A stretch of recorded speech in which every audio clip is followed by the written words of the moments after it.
സത്യപ്രതിജ്ഞയ്ക്ക് 4 MLA-മാരെയും കൊണ്ട് പോകാൻ കഴിയുമെന്നുള്ള ഉത്തമ വിശ്വാസം എനിക്കുണ്ട്. ഈ മുഖ്യമന്ത്രി സ്ഥാനത്തെ ചൊല്ലിയാണ് ഇപ്പോൾ വലിയ ചർച്ചകൾ നടക്കുന്നത്. ഫ്ലക്സുകൾ അടക്കം വരുന്നു. ഈ തർക്കം ഇപ്പോഴും തീരാത്തൊരവസ്ഥയിലേക്ക് തന്നെയാണ് കോൺഗ്രസ് പോയിക്കൊണ്ടിരിക്കുന്നത്. അസംബ്ലി സീറ്റ് നിശ്ചയിക്കുമ്പോഴും ഈ തർക്കം ഉണ്ടായിരുന്നല്ലോ. നിങ്ങളെല്ലാവരും പറഞ്ഞല്ലോ പാർലമെന്റ് അംഗമായ സുധാകരന് സീറ്റ് കൊടുത്തില്ലെങ്കിൽ അദ്ദേഹം സ്വതന്ത്രമായി മത്സരിക്കും, അദ്ദേഹം പുതിയ പാർട്ടി ഉണ്ടാക്കും. ആ പാർട്ടി ഉണ്ടാക്കി കുറെ സ്ഥലങ്ങളിൽ UDF-നെ തോൽപ്പിക്കും, പേരാവൂരിൽ സണ്ണിയെ തോൽപ്പിക്കും, അതുപോലെ തന്നെ കണ്ണൂരിൽ TO മോഹനെ തോൽപ്പിക്കും. പക്ഷേ ഹൈക്കമാൻഡ് തീരുമാനം വന്നപ്പോൾ എന്താ അദ്ദേഹം പറഞ്ഞത്? ഞാൻ അനുസരണയുള്ള ഒരു കോൺഗ്രസ് പ്രവർത്തകനാണ്, ഹൈക്കമാൻഡ് എന്ത് തീരുമാനിക്കുന്നു അത് ഞാൻ അക്ഷരം പ്രതി അനുസരിക്കും. കണ്ണൂരിൽ അദ്ദേഹം പ്രചരണത്തിനിറങ്ങി. ശ്രീ KPC പ്രസിഡന്റ് സണ്ണി ജോസഫിനെ വിജയിപ്പിക്കാൻ അദ്ദേഹം പോയി. അദ്ദേഹം വ്യാപകമായി പ്രചരണം നടത്തി.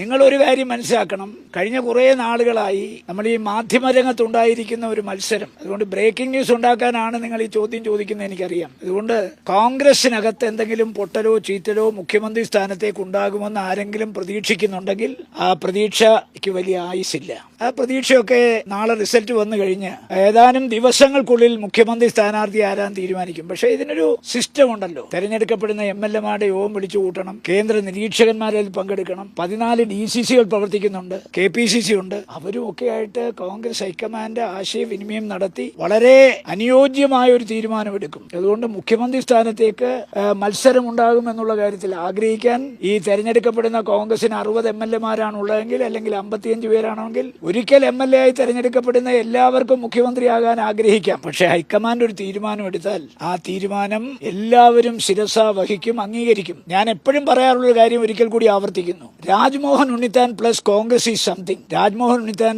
Minus Congress is nothing. എനിക്ക് മാത്രമല്ല, കേരളത്തിലെ എല്ലാ നേതാക്കന്മാർക്കും ബാധകമാണ്. കോൺഗ്രസ് നമ്മളോടൊപ്പം ഉള്ളത് കൊണ്ടും കോൺഗ്രസിൽ നമ്മൾ ഉള്ളത് കൊണ്ടുമാണ് നമ്മൾ ശക്തന്മാരാണ് എന്ന് ജനങ്ങൾ വിലയിരുത്തുന്നതും നമ്മൾ വിലയിരുത്തേണ്ടതും. അതിനൊരു മാറ്റം വന്നാൽ പിന്നെ നമ്മൾ വട്ടപൂജ്യമാണ്. കോൺഗ്രസ് നമ്മളോടൊപ്പം ഇല്ലെങ്കിൽ, കോൺഗ്രസിൽ നമ്മൾ ഇല്ലെങ്കിൽ നമ്മൾ ബിഗ് സീറോ ആണ്. ആ യാഥാർത്ഥ്യം എനിക്ക് മാത്രമല്ല തെരഞ്ഞെടുക്കപ്പെടുന്ന എല്ലാ MLA-മാർക്കും MP-മാർക്കും ബാധകമാണ്. ഹിന്ദിയിലെ കുർബാനയാണോ ഉദ്ദേശിച്ചത്? അല്ല, കുർബാന ഹിന്ദിയിൽ വേറെ അർത്ഥമാണ്. മുഖ്യമന്ത്രി സ്ഥാനത്തെക്കുറിച്ച് ഹൈക്കമാൻഡ് ചില വിലക്കുകൾ നിലവിലുണ്ട്.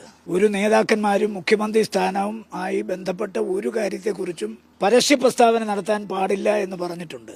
ഞാൻ അച്ചടക്കമുള്ള ഒരു കോൺഗ്രസ് പ്രവർത്തകൻ എന്നുള്ള നിലയ്ക്ക് മുഖ്യമന്ത്രി സ്ഥാനത്തെക്കുറിച്ച് ഇപ്പം പ്രതികരിക്കാൻ ഞാൻ ആഗ്രഹിക്കുന്നില്ല.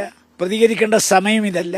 MLA-മാരെയൊക്കെ തെരഞ്ഞെടുത്ത് കഴിഞ്ഞ് അവരുടെ യോഗം കഴിഞ്ഞ് അതിനുശേഷം നടക്കുന്ന സംഭവവികാസങ്ങൾ, അപ്പോഴത്തേക്ക് ഹൈക്കമാൻഡ് വിലക്കൊക്കെ മാറിക്കഴിഞ്ഞാൽ എനിക്ക് പറയാനുള്ള അഭിപ്രായം ഞാൻ എന്നും പറഞ്ഞിട്ടുണ്ട്.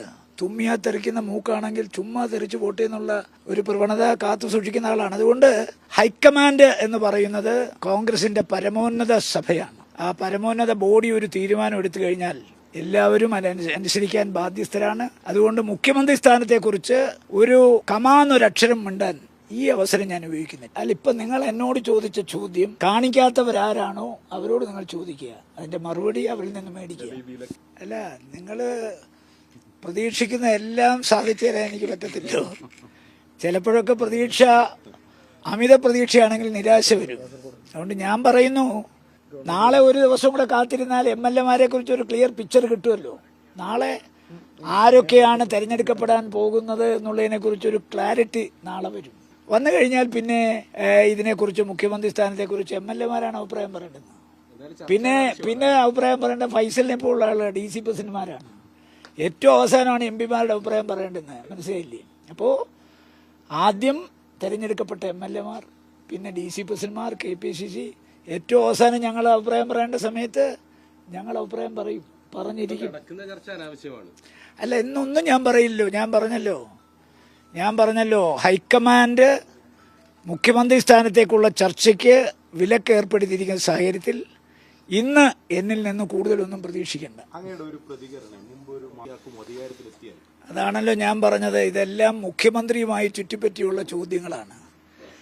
ഈ നാളെ ഒരു ദിവസം കൂടെ കാത്തിരുന്നതിന് ശേഷം ഈ ഗവൺമെന്റ് ഉണ്ടാക്കാൻ നടപടിക്രമങ്ങൾ ആരംഭിച്ചു കഴിഞ്ഞിട്ട് അതിനെക്കുറിച്ച് ഞാൻ പ്രതികരിക്കാം. യാതൊരു തർക്കവുമില്ല. അല്ല, അങ്ങനെ